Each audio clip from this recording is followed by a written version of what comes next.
Oh my lord, it's time to talk about this one, Sonic 2 on the Sega Master System and the Game Gear. Technically, this is the first Sonic 2 as this game came out a month before the much more famous Genesis version in the United States. Now, unlike Sonic 1 on these same Sega platforms, I actually grew up with this one. Yes, little Brad had this one on his Game Gear, and although he liked it because it was a Sonic game, he couldn't get past the first fucking boss of the game. And speaking of getting past things, I could never get past why in the hell does Eggman save Sonic from falling in the lava? If he didn't snatch him up here, that blue bastard would be straight up dead. I guess Eggman wants the pleasure of killing Sonic himself. He's a sophisticated kind of villain. I would have done anything to see what laid beyond the first zone of the game, Underground Zone. I would sit and watch the demos sometimes just to catch a glimpse of other stages. Yeah, this game was hard, and later on I learned part of the reason was due to the massive screen crunch that the Master System version did not have. Like, look at this fucking boss. I can't see where the fucking cannonballs are coming from, so it's a total crapshoot whether I survive or die. And meanwhile, all along, the Master System version makes this fight a cinch. It's basically an easy boss made hard due to the excessive screen crunch. I mean, seriously, folks, I get why they did this to make the character sprites nice and big, but the fact of the matter is they could have been a bit smaller to provide a less torturous gameplay experience. I remember I actually did manage to pass the Bowl Barrage and almost beat the boss once on my Game Gear. And then Eggman comes flying in to deliver the final blow, and I didn't expect that shit, and I got hit and died. And I never could replicate that performance again. Oh, what a tragic tale. Tale? Oh yes, that's right, Tails! Man, you gotta love that transition, am I right? That's what the story is about. So Tails makes his handheld debut, and despite what the level title cards and the box art may have you believe, Tails is not playable or by your side in this game. Maybe he was at one point, but there is no official details on that as far as I could find. I think he was, and the kidnapping plot was shoehorned in, and the cutscene in the intro could have easily been added at the last minute in development. But anyway, the mission is to save Tails from Eggman, and if you want to actually save him, getting to the end of the game isn't good enough. You need to collect all the Chaos Emeralds just because. And this is the first time a Sonic game really guilts you into collecting them, because if you don't, you get the bad ending, which is Sonic looking up at a ghostly image of Tails in the night sky.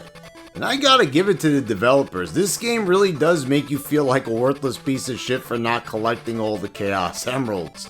Because damn, it's sad.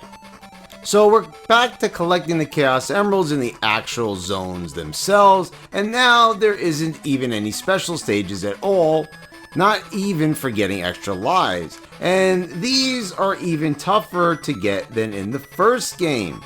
Like in Sky High Zone, you have to find one in the clouds, and not all these clouds are even solid. And on top of that, in this zone, you have to contend with navigating using a hang glider while avoiding falling down into a massive pit of spikes.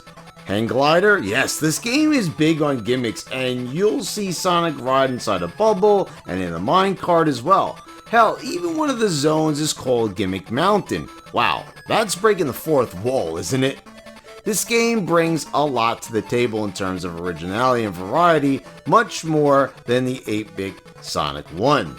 And guess what? Here's a novel concept. You could actually recollect your rings after losing them. Yeah, unlike the 8-bit Sonic 1, you're actually allowed to recollect your rings, and you don't just lose them all when you get hit once. And Green Hill again?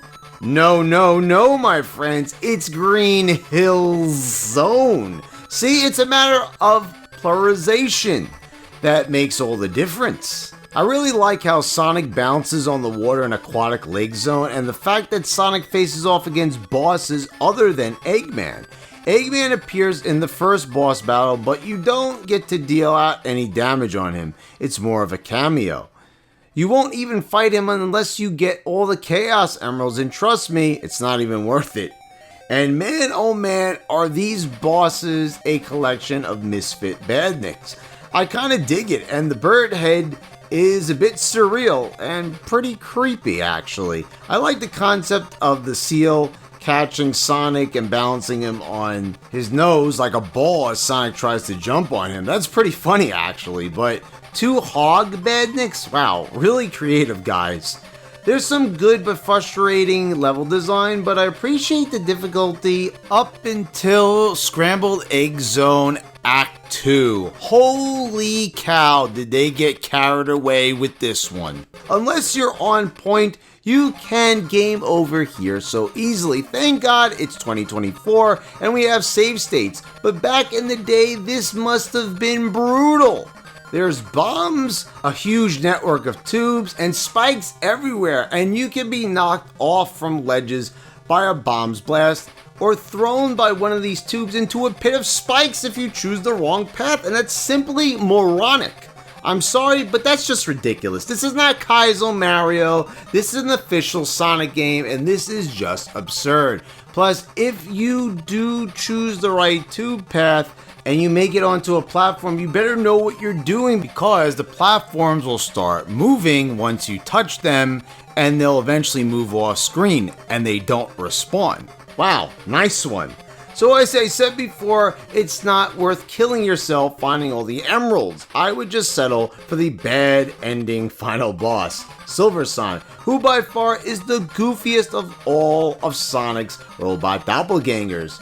The guy even made a return in Sonic Mania, so yeah, sorry Tails, sorry about that buddy, but rescuing your two-tailed ass just isn't worth the aggravation. Well, I'll give you guys a look at what lays beyond by using the level select code, and you can see Crystal Egg Zone, which is where you'll go if you got all the Chaos Emeralds, and you'll face off against Eggman in a pretty simple boss fight. Just keep popping out of the tubes and hit him between attacks. It's a pretty unique fight actually, but not worth collecting all the Chaos Emeralds over. Just use the level select code and just fight him that way if you're really that interested. And well, here's Tails, and Sonic is like, what? That's all I get? This pose is actually pretty funny, I love it. But the game doesn't recognize this as a true good ending because I still don't get to keep Tails apparently. So I still get the bad ending. And once again, the music is really good. I do prefer the 8-bit Sonic 1 music, and if I had to pick a favorite, I'd go with the music in Scrambled Egg Zone. So despite that level being a major headache, at least it's got great music.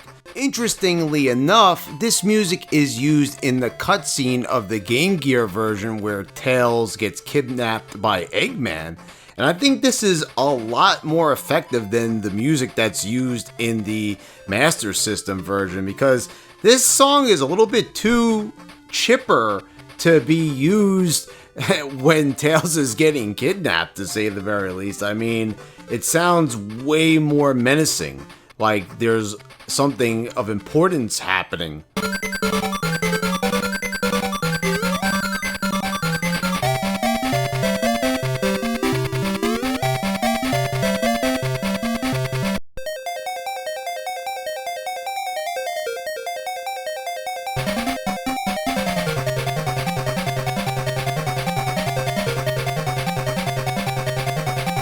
And they use the chipper sounding music on the title screen instead, and this sounds a lot better, especially because the Master System version doesn't have any music at all on the title screen, which is really odd. It's kind of awkward too, like it's just Sonic and Tails staring at you with no music. Okay, I really don't understand why they made this decision. But there you go, there's a small advantage that the Game Gear version has over the Master System version, one of the very few.